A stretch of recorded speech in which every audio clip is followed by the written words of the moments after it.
All right, everybody, welcome to the Druber Health Podcast. I'm your host, Drew Knopp, and I figured I'd take some time to introduce myself today. So, I'm 28 years old. I'm born and raised in Wisconsin, grew up in the Green Bay area, and now currently living in De Pere, where I own two businesses. One is called Warrior Jungle. It's an obstacle course training facility, and the other is Urban Battlefield, which is tactical laser tag. So, both super fun, and I don't know if you could tell from those, but I love being active, and that stemmed from my childhood. So I had the fortunate opportunity to grow up on a pond in a large yard. So my brothers and I were just like super active. We were constantly playing different sports and games, doing a lot of swimming, fishing, and we were just outside all the time. So childhood was a blast. Stayed active. I played a bunch of sports growing up, but the main focus ended up being gymnastics. So did competitive gymnastics for a while, and that kind of morphed into training for American Ninja Warrior when I was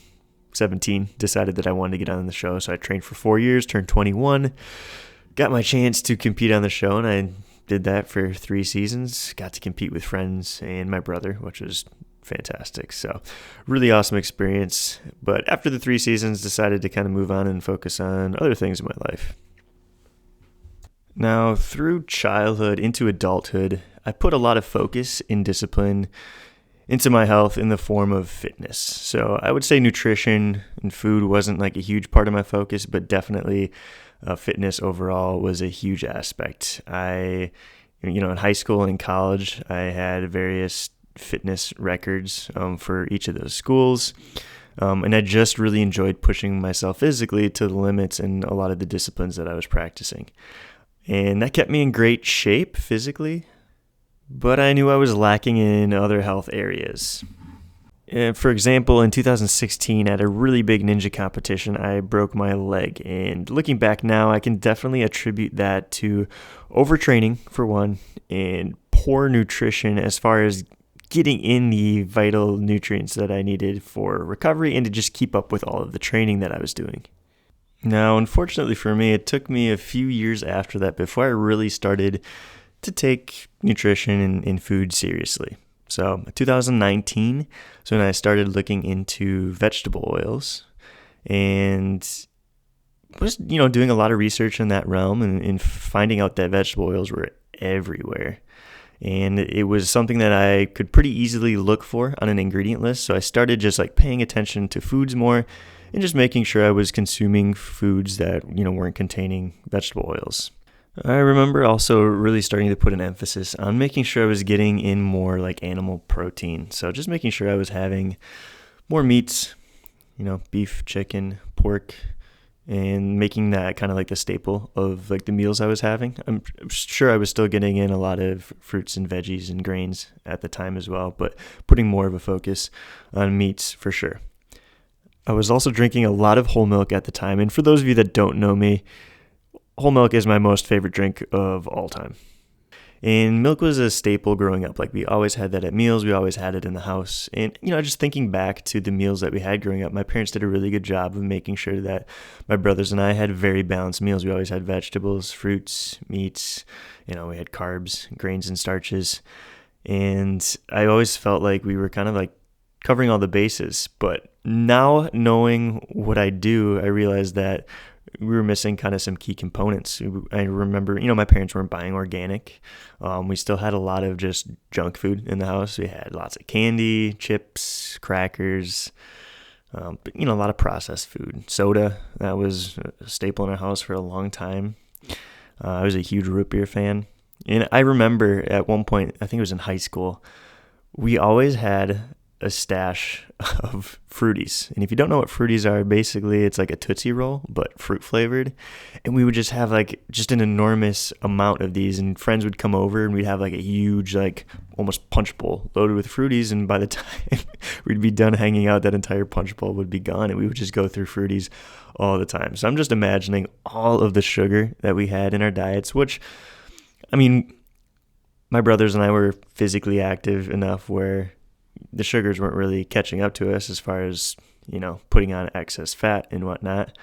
But, it's not great for your overall health to be consuming sugars like that.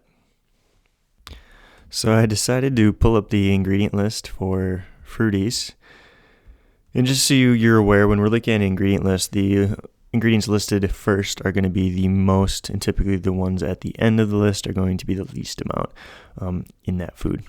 So starting off first here, we've got sugar, and then corn syrup, and then maltodextrin, dextrose, modified food starch, corn, partially hydrogenated soybean oil, also contains less than 2% of citric acid, water, artificial flavors, artificial colors, including red 40, blue 1, yellow 6, and yellow 5. So basically, all a fruity is junk. Everything on that ingredient list is horrible for you. And the fact that we were eating so much of that is, oh man, if I could go back in time and just knock some sense into younger Drew, I totally would. But here we are. We can only improve from here on out. Anyway, once I started really looking into vegetable oils and changing my diet accordingly, I was still really intrigued in wanting to learn more information. So I continued to research, and over the next 4 years, I continued to just slowly adjust my diet to the information that I was learning. And what I want to get across to you guys is that it doesn't have to be this huge change all at once. It's going to be best for you mentally, I feel like, if you just pick a couple things, get comfortable with making those changes to your nutritional habits, and then you can start bringing more changes in. But it does not have to be one big thing all at once. So for me right now, I have very consistent and disciplined nutritional habits. However, I do understand that there are scenarios where it's out of your control. So, for example, I might get invited over to a friend's house for dinner. They're making food. I'm just going to eat whatever food they have. I'm going to enjoy the meal and be appreciative that they're making this meal for me. And I'm not going to beat myself up over not having control of exactly what I'm eating. If let's say we're going out to a restaurant, you might be nicer because you can, kind of pick and choose what you want. But typically restaurants do not have the quality that I would like in my home cooked meals. So just kind of depends, but flexibility is going to be crucial. When you're not flexible with your eating habits, that's when it becomes very mentally taxing and draining. So it's just good to place yourself in a mindset where you're consistent most of the time, and also just knowing that if you get off track just a little bit, you know that you can go back to your solid eating habits. And that's why consistency is key. If you are eating healthy in the way you should be a majority of the time, you can go ahead and you should be able to be flexible without having to worry about all these, negative consequences. It is okay. At this point in my journey, I have essentially designated a cheat day every week where I'm less constrained in what I'm eating and just kind of enjoying food. So recently that's been having pizza. Now, granted, the pizza is mostly healthy. I'm getting nitrate-free pepperonis, grass-fed beef pepperonis. I'm doing whole milk cheese. I'm getting pizza sauce with avocado oil made with organic ingredients, but I have yet to find a really good pizza crust that I like. So recently it's been Papa Murphy's pizza crust and putting my ingredients on top. So it's a healthier alternative than most other pizzas, but it's still pizza. I'd like to take some time here to give a shout out to our sponsor, Warrior Jungle. Warrior Jungle is an American Ninja Warrior and obstacle course training facility located in De Pere. They have a bunch of programs for kids and adults, so make sure you guys go check them out. You can visit them at their website, warriorjungle.com. Now, moving on to this episode's main topic, we are going to talk about quality. And for me personally, I feel horrible because I used to be one of those people that kind of joked about people who bought organic foods.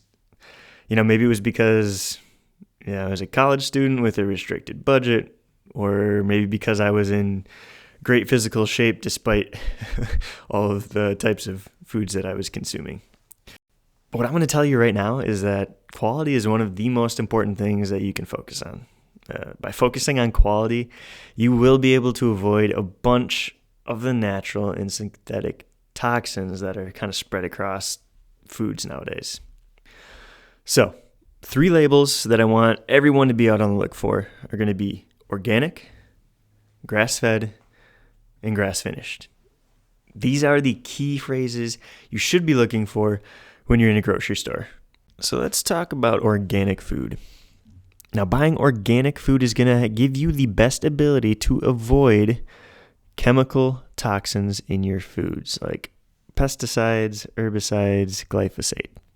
So one thing you do have to be careful about organic is that organic farms can be contaminated through outside factors. So let's say an organic farm is neighboring to a non-organic farm, and their non-organic farm is using herbicides and pesticides and all that good stuff, and there can actually be runoff through water or particulates in the air that move over to the organic farm, thus contaminating any of the crops on the organic farm. So it's a really unfortunate thing, and you wouldn't know unless you go directly to the farm. Next up, we are going to lump together grass-fed and grass-finished animals. So, grass-fed is when an animal is raised and brought up only eating grass. So you're looking for 100% grass-fed in the label. Grass-finished means that the animal, before being harvested for meat, was only fed grass. Now, some farms, they will raise an animal grass-fed, and then right before harvesting it, they will feed it grains to fatten it up before harvesting it for the meat. So that's a workaround you have to be careful of. So that's why you're looking for 100% grass-fed and 100% grass-finished animal meat. Grass-fed animals are going to be loaded with more healthy fats and vital nutrients like minerals and vitamins when compared to their grain-fed counterparts. So overall, a healthier animal is going to be healthier for you. They're going to pass on those nutrients to whatever's eating them. So it's very important that you pay attention to the quality of the meat that you are buying. Oftentimes, animals that are fed grains are not being fed organic grains. So on top of it being the less healthier option for the animal, it's also going to contain those chemical contaminants. So it's basically just a double whammy of less good stuff for the animal and less good stuff for your body. Another thing I like to look for when I'm shopping for food is companies and farms that have regenerative farming practices. So agriculture in the United States practices monocropping, and monocropping has completely devastated our farming soil, making it much less nutrient dense for the crops. So regenerative farming practices are actually going to allow the soil to be replenished with minerals that have been taken up from the past crops. So basically you're going through this cycle and the soil is going to just stay healthy. Whereas compared to monocropping, the soil gets depleted. Any plants that are being grown on regenerative farms are having access to more nutrients and minerals, and in turn being more nutrient dense. And then the animals that are eating these plants on these regenerative farms are also taking in more nutrients. It is quite clear that the soil now, when compared to 50, 60, 70 years ago, is much less nutrient dense than it used to be. And that's not great for us because that means we are getting less nutrients from the food that we are buying. Not only that, now we are being exposed to more toxins in our food, in our environment, and our bodies are having to work much harder with much less. It is my understanding that this is why a developed country like the US is having so many health problems. What you can do to counteract that is to support and buy from regenerative farms. The more we can kind of increase the demand for these practices, the better off we are going to be and the better off our ecosystem is going to be. And it's just going to come full circle. Next, we're going to talk about processed food. Now, I would say grocery stores carry mostly processed food. Like any of the aisles that are going to be in the inner part of the store are just loaded with all sorts of goodies. Now, processed foods are going to be loaded with junk. So we're talking sugars, artificial sweeteners, artificial flavors, natural, I give air quotes, flavors, preservatives, vegetable oils. It's just going to be a whole lot of junk. And most of the time it's not organic, so it's going to be contaminated with glyphosate or other pesticides. And a real hodgepodge of horrible things for our bodies. And if you have processed food in your diet, please, please, please think about removing processed food as your first change. And good news, if you can eliminate processed foods, so many health benefits are going to follow. So this is definitely one area that I really recommend looking into right away. Now, I don't really consider myself to have like a specific diet. Like I don't consider myself a vegan. I don't consider myself a carnivore. But we're going to talk about the benefits of those diets specifically. So switching from just like your average normal diet to a vegan diet, if you're doing it right and you're not eating all of the processed vegan food, or you switch to a carnivore diet, what's happening is you are no longer intaking all of that garbage in processed food. So a lot of vegans and people moving to the carnivore diet, they notice improved health benefits pretty early on. And I would say a majority of that is due to just completely removing processed food from your intake. So definitely something to just look at and know that it's going to benefit you in your health moving forward. And with that being said, I don't want you guys to think that I'm trying to push a vegan diet on you, because I'm definitely not. And I'm also not trying to push a carnivore diet on you either. But those two are good examples of what can happen if you remove processed foods from your diet. To give you guys an example of just how companies can throw in additives to their foods, we're going to take a look at two different cottage cheese brands. So first one we're going to look at is Kemp's Cottage Cheese. So this one is labeled as 4% milk fat, which is great. However, when we go into the ingredients list, we're going to be starting off with cultured skim milk, whey protein concentrate, cream, skim milk. It contains 2% or less of salt, gargum, mono and diglycerides, carob bean gum, natural flavor, potassium sorbate, and carbon dioxide. Those are preservatives. And then carrageenan, polysorbate E80, and enzymes. So, I mean, a lot of red flags in there, a lot of additives that are unnecessary and also harmful to us. It just kind of blows my mind. Before, I just kind of assumed all cottage cheeses would be great, and looked at Kemp's and you're like, oh my gosh, it's loaded with a bunch of junk. All right, let's take a look at Daisy next. So Daisy Pure and Natural is 4% cottage cheese as well, and it contains cultured skim milk, cream, and salt. Ladies and gentlemen, that is 3 ingredients compared to Kemp's, which was like, I would say over 10, which is crazy. That's how cottage cheese should be. Cultured skim milk, cream, and salt. So my go-to grocery store dairy brand is Kalona Supernatural.